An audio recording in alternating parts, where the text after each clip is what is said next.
The fluorescent lights hummed overhead as Sarah Chen pushed through the glass door of Mel's all-night diner, the bell announcing her arrival with a tired chime.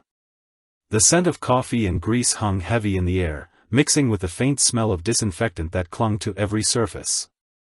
It was nearly 11 p.m., and the place felt like a forgotten island of light in the darkness of rural Montana.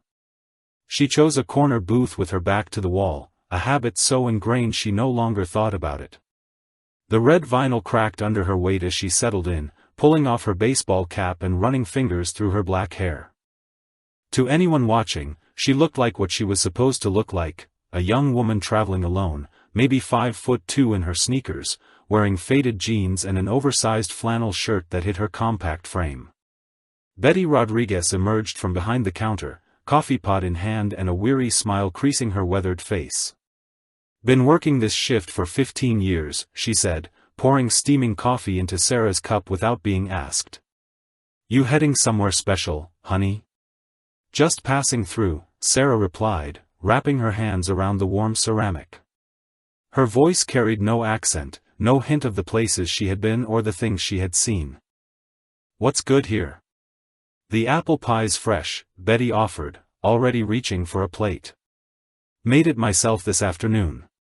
Sarah nodded, watching the older woman move with practiced efficiency. The diner held maybe a dozen customers scattered across worn booths and counter stools, most of them local workers grabbing late dinner or early breakfast. Truckers, she guessed, and maybe a few factory workers ending their shifts. Normal people living normal lives. "Where in the world are you all watching from tonight, and what time is it where you are?" "There's something about these late-night stops that connects us all, isn't there?" The coffee was stronger than she expected, bitter but welcome after 12 hours on the road. Sarah had been driving since dawn, putting distance between herself and Fort Bragg, between herself and the debriefing rooms where men in suits asked questions she could not answer. 3 weeks of leave stretched ahead of her, 3 weeks to remember who she was when she was not carrying a rifle in places that did not officially exist. The apple pie arrived warm, cinnamon and sugar melting on her tongue as Sarah savored the simple pleasure of something homemade. Betty hovered nearby, the kind of woman who made conversation as naturally as breathing. "You remind me of my daughter," she said, refilling the coffee cup. "She's about your age, living in Seattle now. Works too hard, never calls enough." Sarah smiled politely, neither encouraging nor discouraging the maternal attention. She had learned long ago how to be forgettable, how to slip through conversations without leaving impressions. The skill served her well in her real life, and it served her well now. The bell chimed again, and 3 men pushed through the door with the swagger of people who owned their small corner of the world. Sarah's peripheral vision catalogued them automatically, the tall one in front, maybe 6'3", wearing a Letterman jacket 20 years too young for him. His companions flanked him like satellites, one stocky with tattooed forearms, the other lean and nervous, constantly checking his phone. They took seats at the counter, voices carrying across the quiet diner with the easy confidence of regulars. Jake Morrison, the tall one, called himself when Betty greeted him with familiar resignation. His friends were Tommy and Bull, nicknames that probably meant something in high school and nothing anywhere else. Have you ever had someone completely underestimate you based on how you look? Sometimes our biggest strength is that people never see us coming. Their conversation grew louder as the coffee flowed, peppered with casual profanity and comments about women that made Betty's jaw tighten. Sarah kept eating her pie, but her awareness expanded like ripples in still water. She noted the exits, the position of other customers, the way Jake kept glancing toward her booth with the calculating look of a predator sizing up prey. The diner felt smaller suddenly, the fluorescent lights harsh and unforgiving. Sarah finished her coffee in measured sips, already knowing this peaceful moment was about to end. Tommy was the first to make his move, sliding off his counter stool with liquid confidence and approaching Sarah's booth. Well, he said, his voice thick with beer and bravado. "What do we have here?" "A little lost lamb all by herself." Sarah looked up from her pie, her expression neutral. "Just trying to enjoy my dessert," she said quietly. The words carried no challenge, no invitation for conflict. She had learned that sometimes the best defense was to appear completely unremarkable. But Tommy was already committed to his performance, fueled by the attention of his friends and the assumption that a small woman alone was easy entertainment. "You're not from around here, are you, sweetheart? This isn't the kind of place pretty girls usually stop." Betty moved closer, her hands wringing a dish rag with nervous energy. "Now Tommy," she said, her voice carrying years of dealing with difficult customers. "Leave the girl alone. She's not bothering anybody." Jake laughed from his position at the counter, a sound like breaking glass. "Betty, you worry too much. We're just being friendly to a visitor. Isn't that right, boys?" Bull nodded, his thick fingers drumming against the formica surface. "Real friendly," he agreed, his eyes never leaving Sarah's face. "Maybe she needs some local guidance. This town can be dangerous for someone who doesn't know her way around." Sarah's hands remained steady on her coffee cup, but her mind was already 3 moves ahead. She catalogued the positions of all 3 men, calculated distances to exits, noted potential weapons within reach. The salt shaker. The butter knife. The heavy ceramic mug that could shatter a nose if applied correctly. The other customers were beginning to notice the tension, conversations dying as heads turned toward the confrontation. An elderly man near the window gathered his newspapers and left money on the table, moving toward the exit with deliberate haste.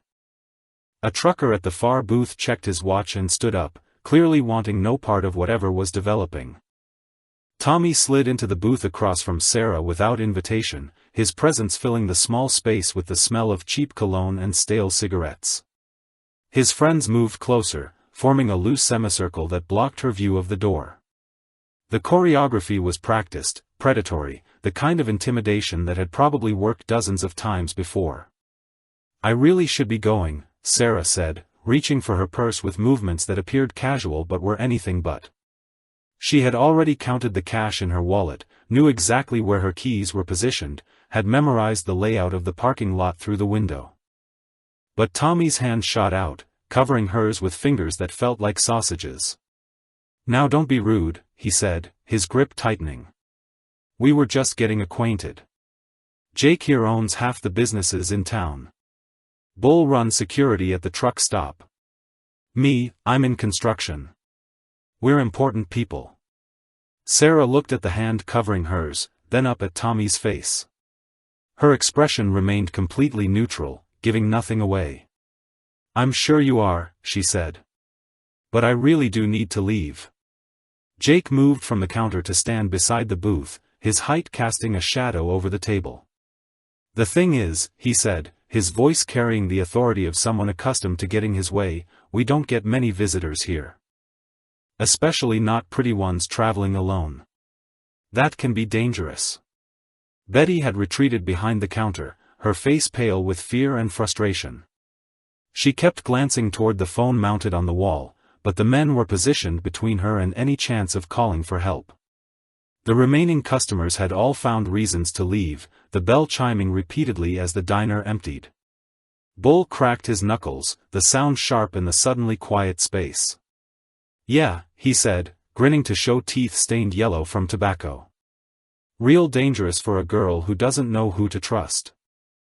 Sarah's breathing remained steady as Tommy's grip tightened on her hand, his fingers pressing into her wrist with increasing pressure. She could feel the calluses on his palm, smell the beer on his breath as he leaned closer across the table. Most women would have been terrified by now, but Sarah Chen was not most women. "Gentlemen," she said, her voice still calm, still reasonable. "I understand you're trying to be welcoming, but I'm really not interested in company tonight. If you could please let go of my hand, I'll pay my check and be on my way." Jake laughed, the sound echoing off the empty diner walls. "Oh, you'll pay your check all right," he said. "But first, we're going to show you some real Montana hospitality. Tommy, why don't you help the lady out to the parking lot? We can continue our conversation somewhere more private. What would you do if you found yourself in a situation like this? Sometimes we have to make split-second decisions that change everything."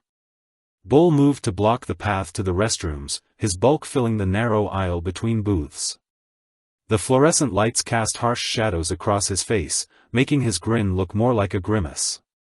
Betty had gone completely silent behind the counter, her knuckles white as she gripped the edge of the cash register. "I'm going to ask you one more time," Sarah said, her eyes never leaving Tommy's face. "Please let go of my hand." Tommy's grin widened, mistaking her calm for weakness. "Or what, sweetheart?" he asked, squeezing harder. "You going to call for help? In case you haven't noticed, there's nobody left to help you." Sarah nodded slowly, as if accepting the truth of his words. "You're right," she said. "There isn't." Something in her tone made Jake pause, a flicker of uncertainty crossing his features. But Tommy was too drunk on power and beer to notice the change, too confident in his size advantage to recognize danger when it sat across from him in a flannel shirt and blue jeans. The moment stretched like a wire about to snap. Tommy's hand crushed down on Sarah's wrist with enough force to leave bruises, his other hand reaching across the table toward her face. Behind him, Jake shifted his weight, preparing to grab her if she tried to run. Bull's breathing was heavy and excited, the sound of a man anticipating violence.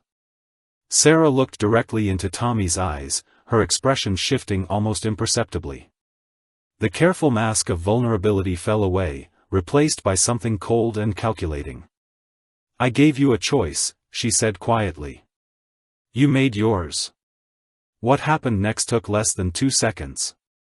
Sarah's free hand moved with surgical precision, fingers finding the pressure point just below Tommy's wrist. His grip released involuntarily as nerve pathways screamed in protest, his face contorting in shock and sudden pain. Before he could react, Sarah's other hand shot forward, palm strike connecting with his solar plexus with enough force to lift him off the booth seat. Tommy doubled over, gasping for air that wouldn't come, his face turning purple as his diaphragm spasmed. Sarah was already moving, sliding out of the booth with fluid grace, her sneakers silent on the linoleum floor. Have you ever witnessed someone reveal abilities that completely shocked everyone around them? Sometimes our greatest strength comes from being underestimated. Jake lunged forward, his size advantage meaningless against someone who moved like water through his clumsy attack. Sarah sidestepped, her hand catching his extended arm and using his momentum against him. The physics were simple: leverage, timing, and the knowledge of exactly where to apply pressure. Jake hit the floor hard, his shoulder making a wet popping sound as it separated.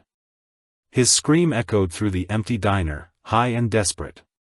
Bull stood frozen, his brain struggling to process what his eyes had just witnessed. 2 of his friends were down, and the small woman they had cornered was standing perfectly balanced, not even breathing hard. Bull's shock lasted exactly 3 heartbeats. Then rage took over, the kind of mindless fury that came from seeing his friends humiliated by someone half his size. He charged forward with a roar, his massive fists swinging in wild haymakers that could have taken Sarah's head off if they had connected. They didn't connect. Sarah moved like smoke, each of Bull's punches finding only empty air as she flowed around his attacks. Her footwork was precise, economical, the product of thousands of hours of training in places where mistakes meant death. She wasn't fighting angry men in a diner anymore. She was operating. Bull's third swing left him overextended, his guard completely open. Sarah's elbow found the nerve cluster in his neck with clinical accuracy. Bull's eyes rolled back, his knees buckled, and all 250 pounds of him collapsed to the floor like a felled tree. The silence that followed was deafening. Sarah stood in the center of the diner, surrounded by 3 unconscious men, her breathing still steady and controlled. Her flannel shirt was barely wrinkled. Her hair had fallen across one eye, and she brushed it back with the same casual gesture she had used while eating pie. Betty emerged from behind the counter like someone waking from a nightmare, her eyes wide with disbelief. "Sweet Jesus," she whispered, staring at the bodies scattered across her floor. "Who are you?" Sarah reached for her wallet, pulling out a $20 bill and placing it on the table beside her empty coffee cup. "Just someone passing through," she said, her voice returning to the same quiet tone she had used when ordering dessert. This is what happens when we never judge a book by its cover. Everyone has depths we never see, skills we never suspect. Share this with someone who needs to remember their own hidden strength. Tommy was beginning to stir, groaning as consciousness returned along with the memory of what had just happened. His eyes found Sarah's face, and the fear in them was absolute. Sarah walked calmly to the counter where Betty stood frozen, her weathered hands trembling as she watched the impossible scene play out before her. The older woman's eyes darted between Sarah's petite frame and the three men sprawled across her diner floor, her mind struggling to reconcile what she had witnessed. "You should call the police," Sarah said quietly, reaching across the counter to retrieve a handful of napkins from the dispenser. "Tell them 3 men attempted to assault a customer and were subdued. They'll need medical attention, but nothing permanent." Betty nodded numbly, her fingers fumbling for the phone mounted on the wall behind the register. Her movements were automatic, muscle memory taking over while her conscious mind tried to process the impossibility of the last 5 minutes. Jake was crawling toward the door, his dislocated shoulder hanging at an unnatural angle, whimpering with each movement. Sarah watched him with the detached interest of a scientist observing a lab experiment. She had used exactly the amount of force necessary, no more, no less. These men would recover, but they would remember. Tommy managed to sit up against the booth, his face still gray from the nerve strike, his breathing shallow and labored. When his eyes met Sarah's, she saw the exact moment when his perception of reality shifted permanently. The cocky predator was gone, replaced by something broken and afraid. Bull remained unconscious, his massive frame crumpled beside an overturned chair. Sarah checked his pulse with clinical efficiency, her fingers finding the steady rhythm that confirmed he would wake up with nothing worse than a headache and wounded pride. The diner felt larger now, somehow, as if the violence had expanded the space rather than cramped it. The fluorescent lights hummed their eternal tune, casting the same harsh glow over a scene that had changed everything and nothing at all. The phone call took less than 2 minutes. Betty's voice shook as she explained the situation to the dispatcher, her words tumbling over each other in her haste to convey the urgency without sounding completely insane. 3 men down, she kept repeating. "Send an ambulance. Send Officer Wells." Sarah sat back down in her original booth, finishing the last bite of apple pie as if nothing had happened. The $20 bill still lay beside her coffee cup, more than enough to cover her modest order and Betty's trauma. She could hear sirens in the distance now, growing closer with each passing second. Tommy had managed to stand, leaning heavily against the counter for support. His eyes never left Sarah's face, searching for some explanation that would make sense of what had just occurred. "You're not normal," he gasped, his voice barely above a whisper. Sarah looked up from her pie, her expression mild. "Define normal," she said, taking a final sip of coffee. Jake had reached the door but lacked the strength to push it open with his good arm. He sagged against the glass, leaving smears of sweat and desperation, his face twisted in pain and confusion. The Letterman jacket that had made him feel important now hung like a costume from a play he no longer understood. Bull stirred, groaning as consciousness returned along with the mother of all headaches. His hand went instinctively to his neck, fingers probing the spot where Sarah's elbow had found its mark. When he tried to sit up, the room spun violently, forcing him back down to the cold linoleum. Betty approached Sarah's table with hesitant steps, her coffee pot clutched like a weapon she didn't know how to use. "The police will want to talk to you," she said, her voice barely steady. Sarah nodded, checking her watch with the same casual gesture she might use to note the weather. "I expected they would," she replied. The first police cruiser arrived with lights flashing but no siren, followed closely by an ambulance that painted the diner walls in alternating red and blue. Officer Patricia Wells pushed through the door with her hand resting on her weapon, her eyes taking in the scene with practiced efficiency. Betty rushed forward, words spilling out in a torrent of relief and residual fear. "They tried to assault her, Patty. All 3 of them cornered her like animals. But she just, I've never seen anything like it. Officer Wells surveyed the damage with growing amazement. Jake was still slumped against the door, cradling his shoulder and whimpering. Tommy sat propped against the counter, his face the color of old newspaper. Bull was attempting to stand with the help of 2 paramedics, his legs shaking like a newborn colt. "And you are?" Wells asked, approaching Sarah's booth with cautious respect. "Sarah Chen," she replied, producing her military ID with movements that were both casual and precise. "I'm on leave, driving cross-country. I stopped for coffee and pie." Wells examined the identification, her eyebrows rising as she processed the information. "Navy SEAL," she read aloud. "Well, that explains a few things. Can you believe that strength was hidden inside someone who looks so ordinary? This is why we should never underestimate anyone based on appearances alone." The paramedics were loading Jake onto a stretcher, his face pale with shock and pain. Tommy refused medical attention, though he accepted help standing. Bull insisted he was fine despite the obvious concussion symptoms, his pride wounded worse than his body. Officer Wells looked from the 3 battered men to the small woman sitting calmly in the booth, her notepad ready. "I'm going to need statements from everyone," she said. "But I have a feeling this is going to be the most interesting report I've written in 20 years. Sarah nodded, folding her hands on the table. "I'll be happy to cooperate," she said. The statements took 40 minutes to complete. Betty's account was breathless and detailed, her admiration for Sarah growing with each word she spoke to Officer Wells. She described the escalating harassment, the physical intimidation, and then the swift, decisive action that had turned predators into victims in the span of heartbeats.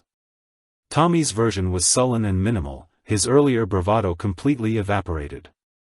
He claimed they were just being friendly, that the whole thing was a misunderstanding, but his voice lacked conviction and his eyes wouldn't meet anyone's gaze. The bruises on his throat told a different story than his words. Jake had been transported to the hospital, his shoulder requiring surgery to repair the damage. Bull gave his statement through gritted teeth, insisting that he had slipped and fallen, that his injuries were accidental. The lie fooled no one, but it saved him from additional embarrassment.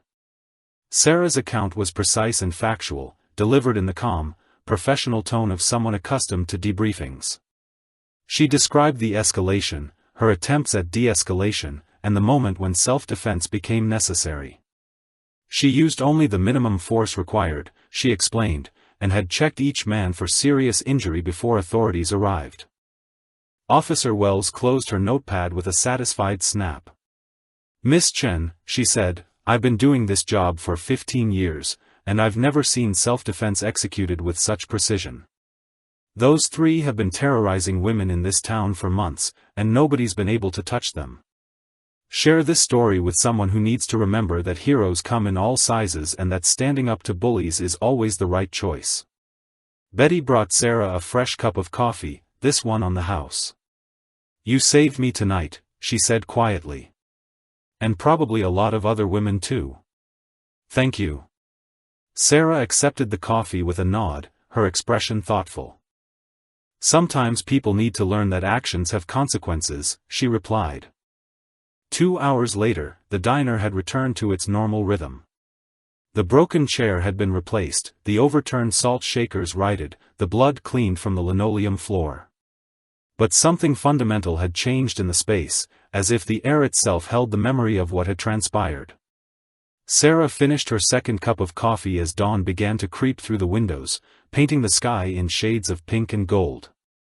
Her 24 hours of driving had become 26, but she found herself reluctant to leave this place where she had been forced to reveal herself. Betty sat across from her now, no longer the frightened diner owner but a woman transformed by witnessing true strength. She had called her daughter in Seattle, eager to share the story of the small woman who had changed everything in 5 minutes of decisive action. Officer Wells stopped by before ending her shift, her report already filed and her perspective on small-town bullies permanently altered. Word would spread quickly through the community, she knew. By noon, everyone in town would know that Jake Morrison and his friends had finally met their match in the most unexpected package imaginable. The story would grow in the telling, as stories do. Some versions would make Sarah 10 feet tall, others would give her magical powers. But Betty would always tell it true, would always remember the quiet woman who had eaten apple pie with perfect composure before dismantling 3 grown men with surgical precision. This is what real strength looks like. It doesn't announce itself with loud words or aggressive postures. It sits quietly in corner booths, gives people chances to walk away, and acts only when action becomes necessary. Tag someone who embodies this kind of quiet courage. Sarah left an extra $10 on the table and walked out into the Montana sunrise. Behind her, Betty was already making fresh coffee and cutting new slices of pie, ready to tell anyone who would listen about the night a Navy SEAL stopped by for dessert and reminded them all that heroes wear flannel shirts.